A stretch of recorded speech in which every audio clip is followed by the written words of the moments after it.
네, 안녕하십니까. 오늘은 한국전력 문의를 좀 해주셔가지고 저도 한국전력에 대해서 지금 계속 좀 보고 있는 상태라 한번 같이 커멘터리를 좀 해드리겠습니다.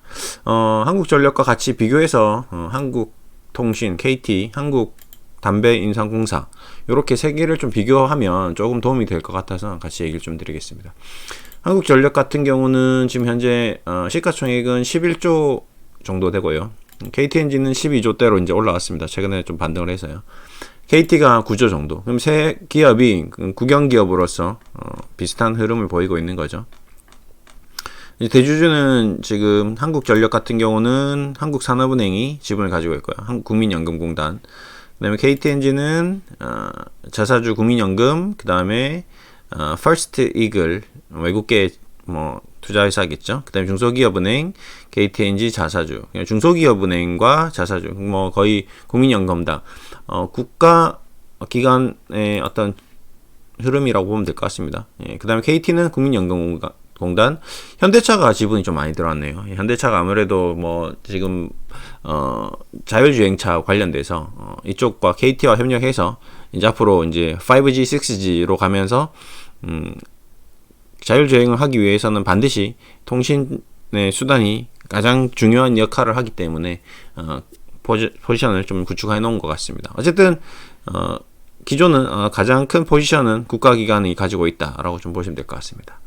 조금 차이점은 이제 외국인 지분율인 것 같습니다. 그렇죠? 예, KT는 44%, KT엔진은 42%, 한국전력은 14%. 이 부분이 좀 차이가 나네요. 한국전력은 외국인 지분율이 좀 다소 낮다. 네. 그 다음에 국가 지분율이 높다. 한국산업은행 지분율이 높다. 기획재정부. 그러니까 기획재정부가 대주주고 한국산업은행이 대주주다 보니까 이 회사의 어떤 정책이나 방향은 정부 정책에 따라서 움직인다. 그러다 보니까 다른 KT엔진이나 KT에 비해서 이 사적인 역할보다는 공적인 역할을 더 강화시킨 흐름이다. 물가 상승에 대해서 상승을 유발시키는 그런 정책이 나오면 안 되니까 계속 적자를 보더라도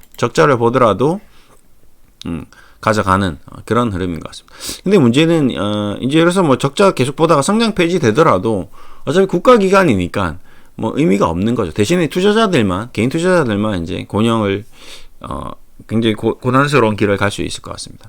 그러면 얘네들이 지금 최근에 관리 종목 얘기도 나오고 적자가 연속되니까 그다음에 자본이라든지 자본 잠식되는 게 아닌가 이런 고민이 될 수도 있을 것 같습니다. 자본금을 한번 볼게요. 지금 자본금은 3조 2천억. 지금 시가총액 11조짜리 회사가 3조 2천억인데 문제는 이제 이 자본 총계 어떤 이 앞으로의 이 자본 영업 단기순 손실이 20조 10조 이렇게 돼버리면 자본 잠식도 일어날 수 있는 거거든요. 그렇죠? 네.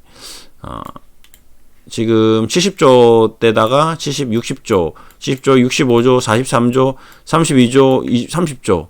근데 문제는 얘네들이 부채가 굉장히 크다라는 겁니다. 그렇죠? 예.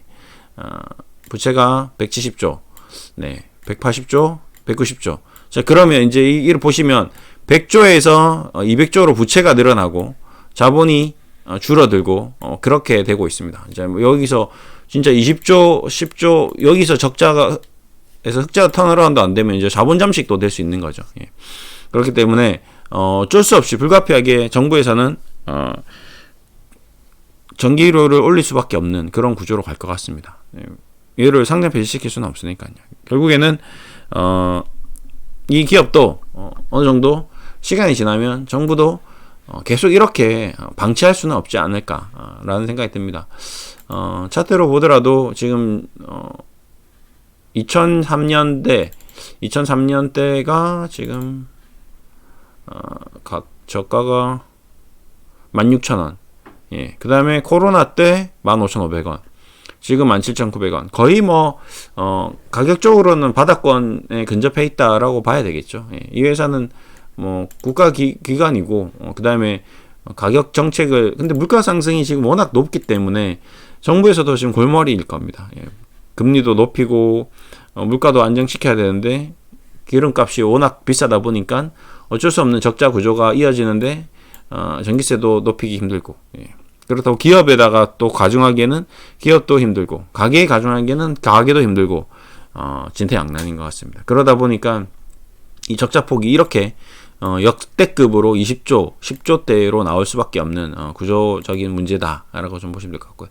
대신에 이제 이 구조적인 문제가 정부에서 최종적으로 얘를 망하게 내버려 둘 수는 없지 않나. 어차피 얘네들도 산업은행도 그렇고 외국인도 그렇고 국가에서 얘네들이 이렇게 돼버리면 더 나쁜 결과를 초래하게 되니까요.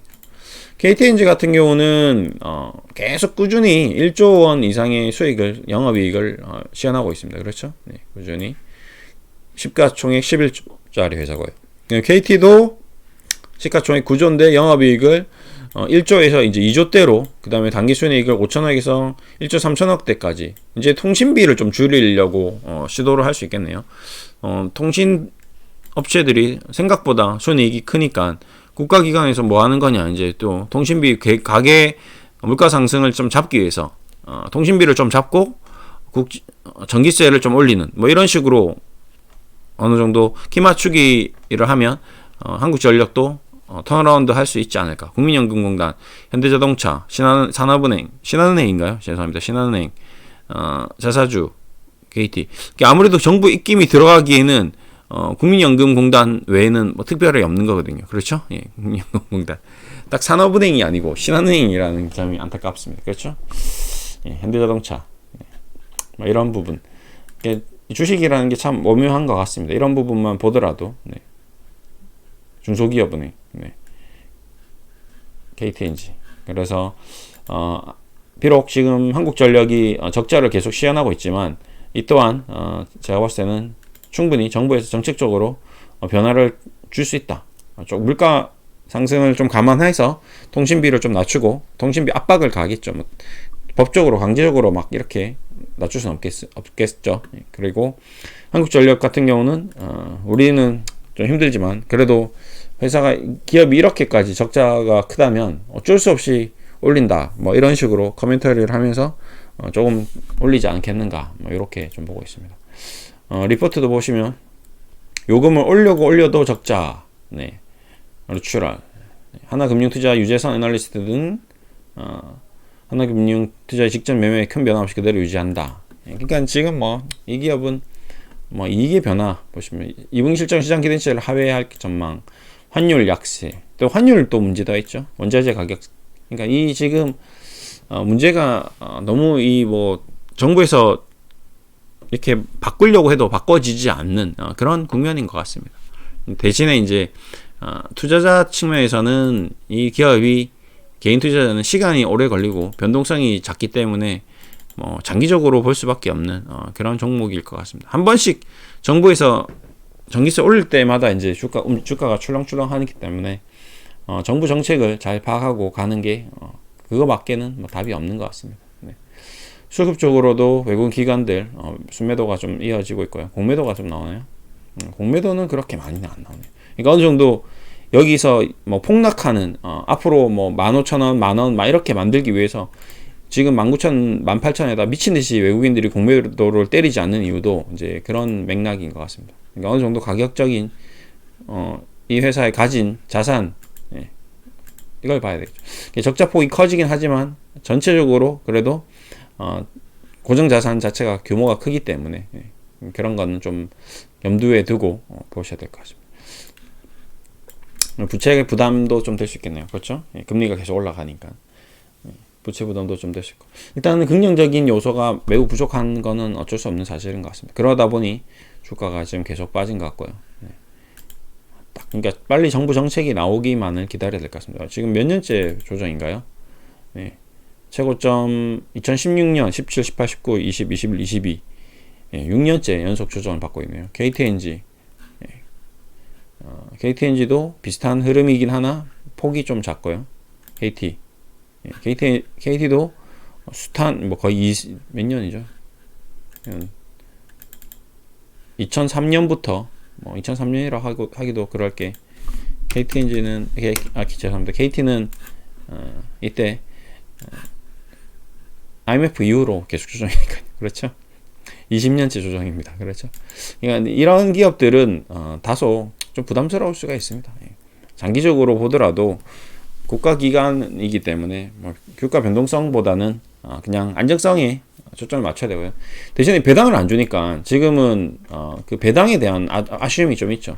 은행에 넣어놔도 지금 이제 4, 5% 정도 이자가 나오는데, 예, 안전하긴 하지만 KTNG도 5% 주는데, KT도 5% 주는데 한국전력이 안 주다 보니까 같은 흐름이라면 KT나 KTNG로 사람들이 투자를 할 가능성이 좀 높은 거죠. 그래서 좀 손바뀜이 좀 일어나는 그런 물량이 나오면서 가격이 떨어지는, 일단 전체적으로 점수가 좋게 줄 수가 없는 그런 국면인 것 같습니다. 앞으로도 좀 힘들 것 같고, 뭐 어차피 손실이 커져 있는 상태일 거고 대부분 여기서 정부 정책이 바뀌고 뭔가 기술적 반등이 강하게 나왔을 때 어느 정도 매수가 부근이나 조금 수익이 난다면 좀 변동성이 큰 종목으로, 그동안 많이 빠졌던 종목들로 교체하는 것도 고려해야 되지 않을까, 뭐 이런 생각을 좀 해드리고 있습니다. 네.